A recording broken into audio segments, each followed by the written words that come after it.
Hi, my name's Phil. I like talking about politics, and in this video, I'd like to discuss some of the latest Brexit consequences, which has led to increased levels of untreated sewage being dumped into our rivers and into the seas, and the Conservative vote to allow it to happen. But first, if you'd like to be notified of daily news and politics, please subscribe to the channel and click the bell notification icon. So the preparations for COP26 are going well, aren't they? Boris Johnson has been caught making private jet journeys again when less polluting travel arrangements were possible, and we're now dumping a load of untreated sewage into our rivers. And this is something that actually I may need to talk about again. This is something that I think is going to come up again, maybe even later this week. We'll have to see. But last week there was a vote on an amendment to the Environment Bill, which would have placed greater legal responsibilities on water companies to prevent the discharge of raw sewage into our waters, or at the very least untreated sewage. Conservative MPs voted against it. Now, there were some who rebelled against it, which sort of indicates just how serious an issue this is. But the vast majority voted against it and said the motion was defeated. And some of these Conservative MPs live in constituencies where this is badly impacting on their wildlife, as well as potentially their local economies. There are a number of businesses that are being put out as a result of this. And there are MPs in constituencies who are seeing their businesses lose money over this. So why did they vote against it? A lot of people on social media were just saying they're just corrupted by money. The answer is much simpler and arguably worse. They had to vote against these measures. Had to. Because if they didn't, then the water companies might have to explain exactly why the amount of untreated sewage being dumped into our rivers and seas has increased recently. And it's not what the Conservatives have been saying. There's one MP, although there was a few others as well, Royston Smith, said, it's down to our Victorian infrastructure. Yeah, you can't change that overnight. There was another MP, I forget her name, who said, it would cost us £600 billion to deal with this. And I'm thinking, well, this is an interesting use of the term overnight there, because the situation did get a lot worse in Britain overnight. I did a video about, last month it was, talking about how the government were loosening the legal restrictions on untreated sewage dumping. I said at the time that it hadn't actually happened yet. The government were merely going to allow it to happen. Well, now it has happened. And the cause is nothing to do with our sewage system. That's not to say it couldn't do with updating, but then, who's been in charge for the last 11 years? The Conservatives. If it was such an issue, why didn't you do anything about it then? Haven't even started. The issue right now, though, is the chemicals needed to treat the water before being passed back into our waters. As with most other things, a number of those chemicals are imported from the EU. I have done videos on this issue in the past. Last year, even the year before, I think, how a hard Brexit would put at risk the import of chemicals needed in this country. It could be down to regulatory divergence, which hasn't happened yet. If the government ever follows through on their dropping of the CE standard, for example, then there is a risk that for some companies, some European manufacturers, it won't be worth supplying Britain because it will cost too much. But that hasn't happened yet. We also don't have customs checks on EU imports. All of those things are problems to come in the future. What we have now is just good old-fashioned problems of priority access to goods produced in the single market and transport to get it here. A while ago, I talked about how we were unable to get enough of a particular chemical, so the sewage couldn't be properly treated. I'd say that was last month. And I see the thing is, once you're in that position, there's really nothing the government can do. That's why they voted against it, and that's why they're now trying to blame the Victorian engineers. Or maybe they were just blaming themselves for not having revamped this Victorian sewage system whilst they've been in power. Not sure. But they don't have a habit of blaming themselves for things. So I think they're blaming the Victorians for this. But the real reason is that due to our hard Brexit, there are a lot of crucial EU imports that we are constantly at risk of shortages of in Britain. This, I remind you, is why the government haven't yet set up customs and standards checks at our borders with EU countries. We saw what happened when EU countries applied their border checks in January.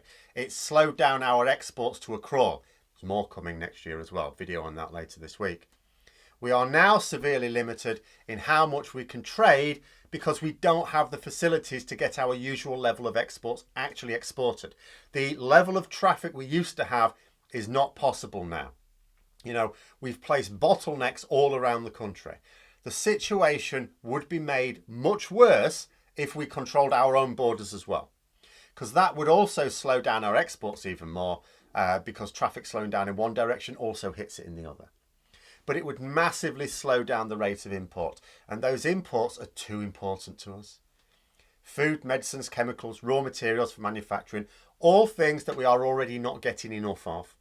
So as a result of this extreme Tory Brexit and the fact that the Tories can't actually admit to the calamities it's causing, they are just accepting a massive increase in the level of pollution into our waters as a Brexit price worth paying.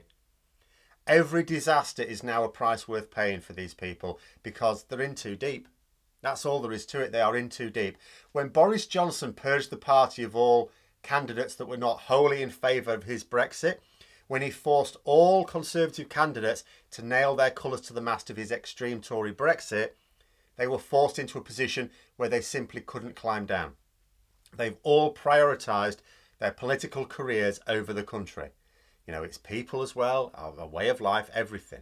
No environmental catastrophe, no death rate, no international humiliation, no economic cost is too great for these people now. This is the power of the ego, the inability to admit a mistake, especially as such an admission could generate widespread public anger and the end of their parliamentary time in office. So they have to either deny the problem exists, or if they can't deny the problem exists, and this problem they can't deny exists, they have to blame something else. Can't really deny the problem when you've got increased levels of dangerous algal blooms around, you know, like Lake Windermere, for example. There's a dog died there eating that. And of course, there are other factors at play with that. Again, they prey on the fact that there's multiple factors. Like the increased frequency and severity is partly down to the dumping of untreated sewage. That's all there is to it. That provides the nutrients for the algae. You know, and if you see it, by the way, like I said, don't walk your dog near it, for goodness sake. You know, so MPs blame our water treatment infrastructure. Though I note they haven't said what they're going to do about it. They can blame climate change as well, despite legislating to make that worse. But climate change only warms the water, so it provides some benefit there. It doesn't provide the essential nutrients for the algae. The dumping of fertilisers and sewage does that. And as this guy pointed out, it also means that the molluscs we're farming are being bred in even more polluted waters now, making them unfit for human consumption without purification. People whining that the EU have banned the imports of these into their market were failing to understand that ones farmed in clean waters are fine for export to the EU. The EU haven't banned the export of shellfish from Britain, only shellfish that's grown in mucky water, unsafe water. They only have a problem with that, you know, and our waters are now much more polluted and getting worse. There isn't a single river now that meets the basic standards of cleanliness now. And that's this year. That's just happened this year. There were dirty waters before. I mean, another very good point was made about illegal dumping. Now, I'm going to go back to that Tory MP, Royston Smith, moaning about the Victorians. He said that, of course, dumping shouldn't happen illegally. If you're talking about something illegal, then that's something else. But he also pointed out, you know, when you get flooding, you'll get some untreated sewage overflowing. True enough, but if you're treating it, then that's much less likely to happen. And also about that illegal dumping bit. I mean, I always pour water on the notion of MPs talking about illegal actions because they make the laws. It's a little bit like tax evasion and tax avoidance.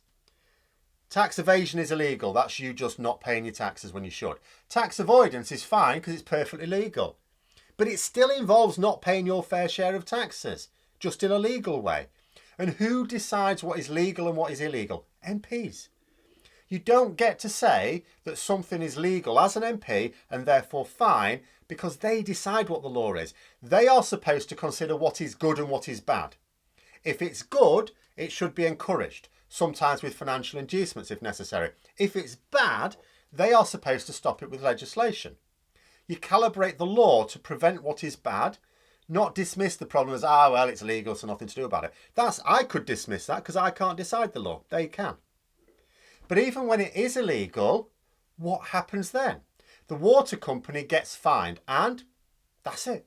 Who pays the fine? Is it the executives? No, it's the company. So they just charge their customers more to absorb the cost of the fines.